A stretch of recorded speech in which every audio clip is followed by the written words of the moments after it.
Hey, good morning everybody. It's Dave here, Holiday for Two. And today Tammy and I are going to take a trip over to the RV USA Super Show in Glendale, Arizona this weekend.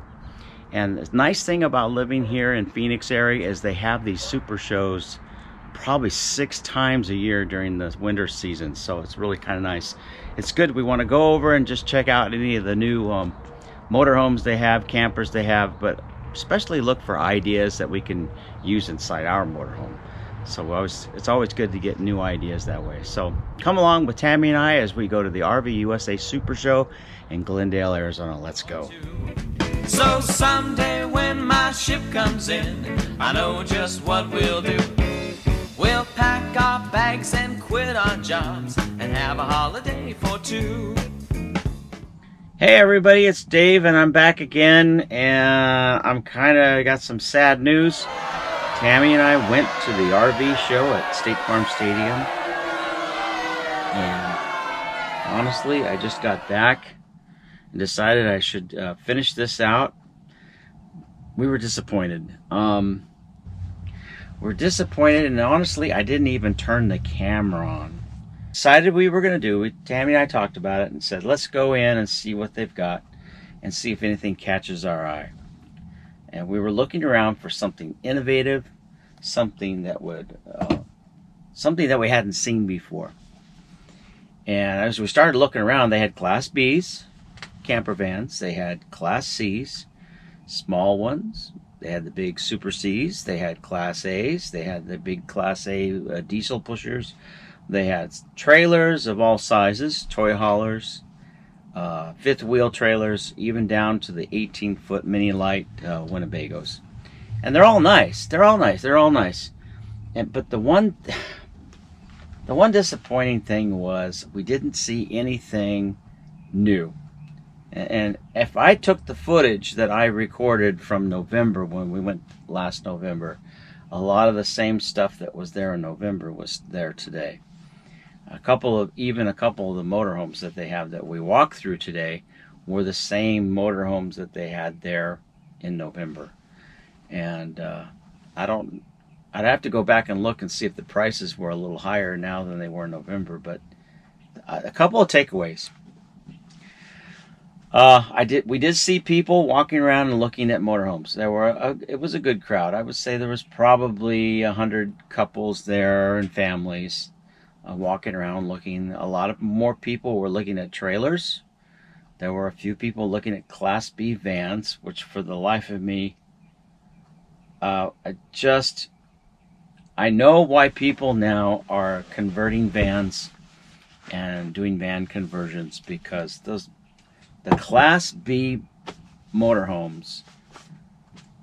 Okay, the cheapest Class B minivan motorhome we saw was around $95,000. That was with no bathroom, a little small bed in the back, a little freezer box, and that's it. Had a little ice box, a little sink, a little double bed in the back, and some space underneath where you could store things, and maybe some battery, a solar system on the roof. Maybe. I didn't even get up to look at that. But for $95,000, $89,000 was the cheapest Class B van motorhome that I could find. Camper van. Class B camper vans. The cheapest Class B camper van that we saw was around $89,000, $91,000. And I just can't see spending that kind of money on a Class B camper van.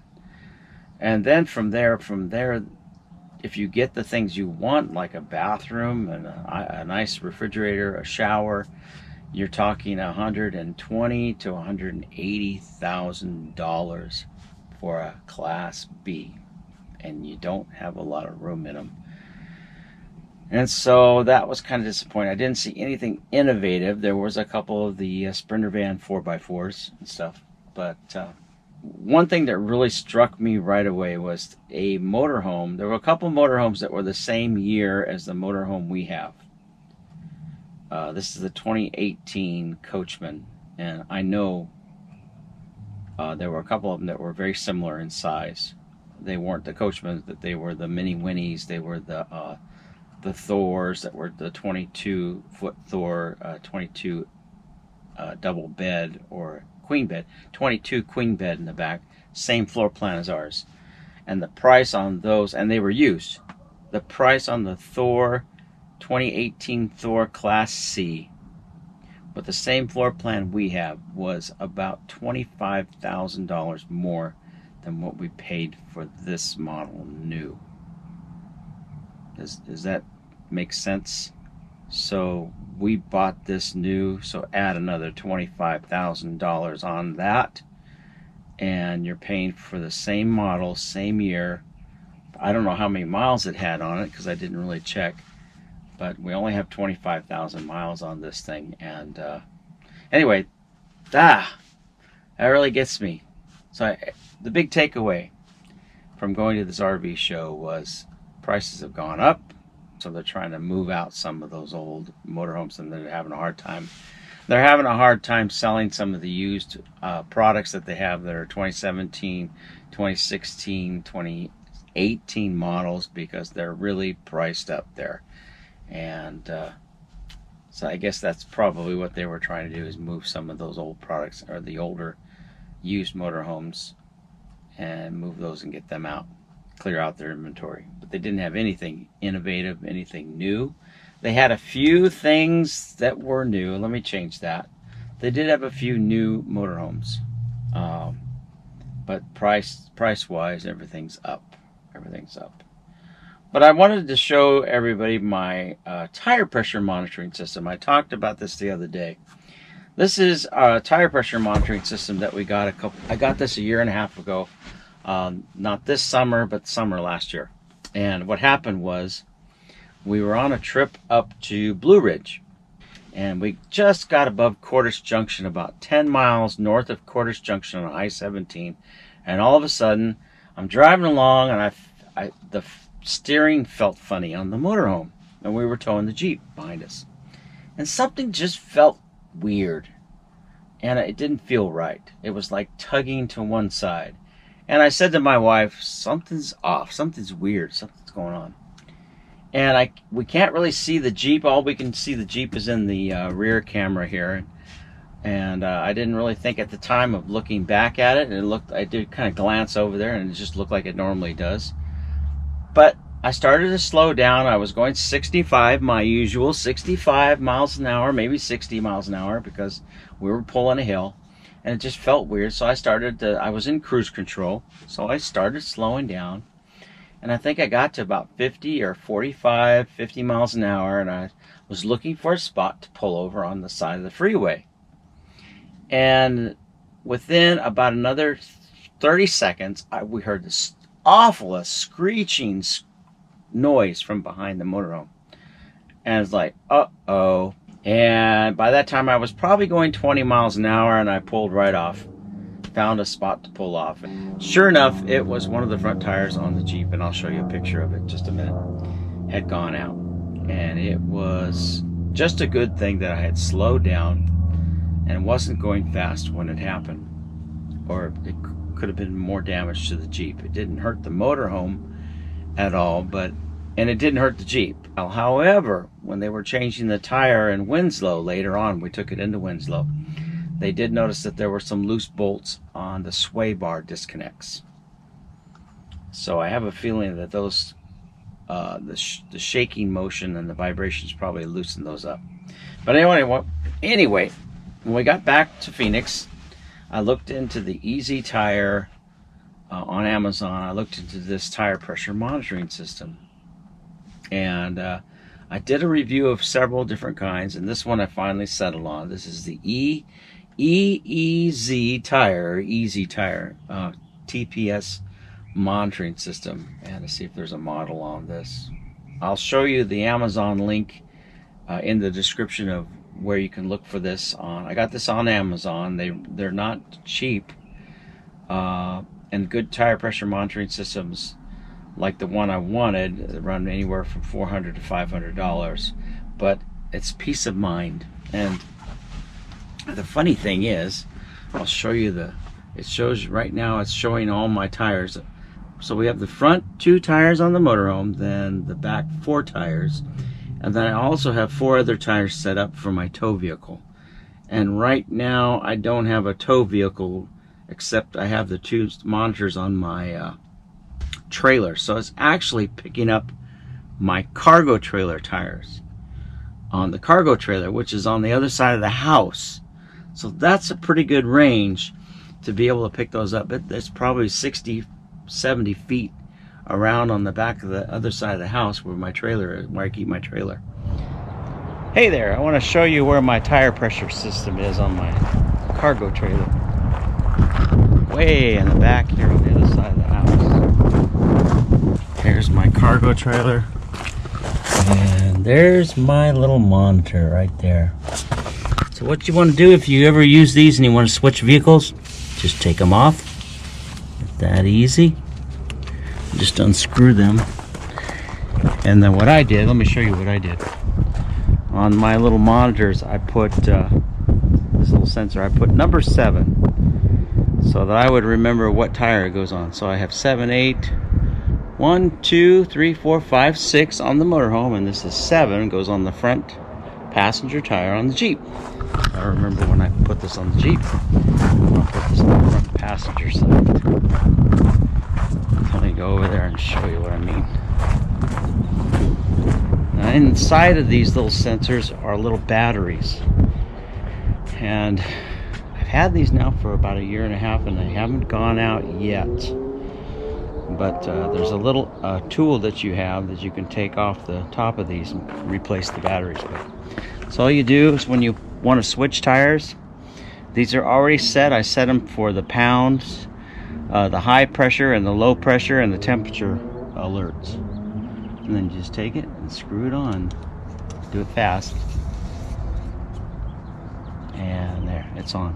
So it takes a minute for it to start registering the pressure, and then when you turn your sensor on inside the motorhome, the master sensor box, then it'll pick up the signals from the small sensors while you're driving or even before you start driving.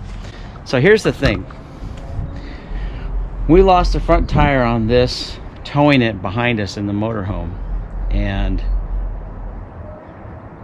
if I would have had, I just felt like if I would have had that tire pressure monitoring system with me operating before that, I would have had a little bit more advance notice and probably could have gotten this pulled off to the side of the road before we lost the tire completely.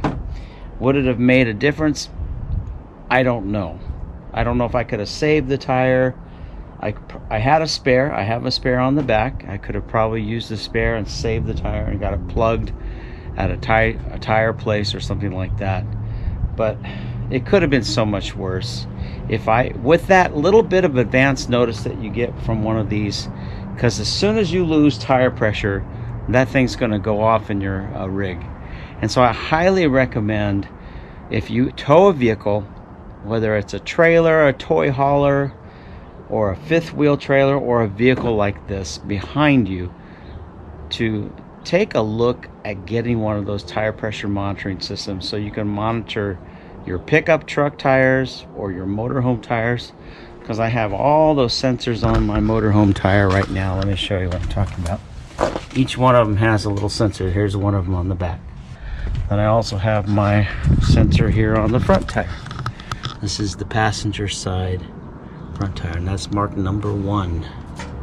Number 1. So I put the little number on there so I'd remember which one number 1 is. And then as you go through and you set it up on your master sensor box inside the rig, then you do each sensor individually, like 1 and 2, 3, 4, 5, and 6 for the motorhome.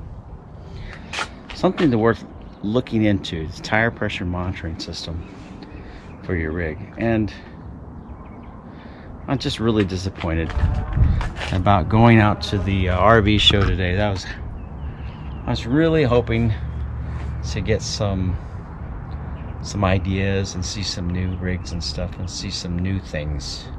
So I just had all these great plans in mind of things that I was going to videotape, and got out there and was like, there was nothing there that wasn't that they didn't have there back in November. So anyway, that's the EZ tire pressure monitoring system. And it's really easy to set it up. You get the little tire sensors, and then you hit code, put the tire sensor right on the, hold it right up there, and then you press that down and press set, and then it sets the tire pressure on those. And I got them all set. And usually I take them off and then put them on the Jeep. When we pull the Jeep, I put all 4 on the Jeep. Actually, yeah, I put all 4 on the Jeep when we're towing the Jeep. So, anyway, that was just checking. I want to show you that. That's kind of cool. It's got its own battery, and I just turned it off. Plugs into, it has a USB-C connect, so you can plug this in while you're driving, so it doesn't have to run on battery. A TPMS tire pressure monitoring system. Easy tire. All right, so my big takeaway from today's RV show. I guess the big takeaway, my big takeaway number 1 is everything's gone up. So I guess it makes sense now why I see so many people doing their own van conversions. Buying used ambulances and sprinter vans and transit vans and converting them into their own custom camper. It really does make sense, especially right now with the market the way it is. So trailers were not too bad. The price on trailers was about the same. I know, be careful of those. If you're looking for a trailer, I've heard people talk about substandard metal, substandard metal on the support frames underneath trailers now, and you have to watch out for that. People take their trailers maybe off-road and hit a bump or so, and they wind up with bent frames. I'm seeing that a lot on different channels and hearing stories about it from other people, because they're using a lighter weight metal to make the trailers. In order to make them ultralight, they're using substandard or lightweight aluminum framing and steel framing that's lighter and thinner. And the moment you start hitting bumps, you wind up with problems on some of them, getting bent frames. And so just watch for that. There were some nice trailers. I have no desire right now to get a trailer. We've done that. We've gone down that road of having trailers and toy haulers. We're kind of done with that. The only reason I would ever buy a trailer now is if I decided to get some property and put a trailer on it. I'd probably buy a used trailer and then haul it to my property and just put it on my property and set it up there permanently as a kind of a bug out or a getaway place to go to. So anyway, that's I was disappointed. I was looking forward to trying to getting some shots of RVs, and I didn't want to just throw a bunch of videos. I didn't want to just shoot a bunch of videos of stuff that we really saw in November. It just didn't make sense. So that was my takeaway. And so anyway, hope everybody's having a great week, and thank you for subscribing, and thank you for watching my channel. My wife keeps reminding me to say at the end of these, please hit like, subscribe, and share. Oh, and by the way, ring the little bell. I guess there's something about ringing that little bell that lets you be notified whenever I put a new video on. So hope safe travels. Hope you have a great week and a great day. And stay tuned. Got some things planned in the near future.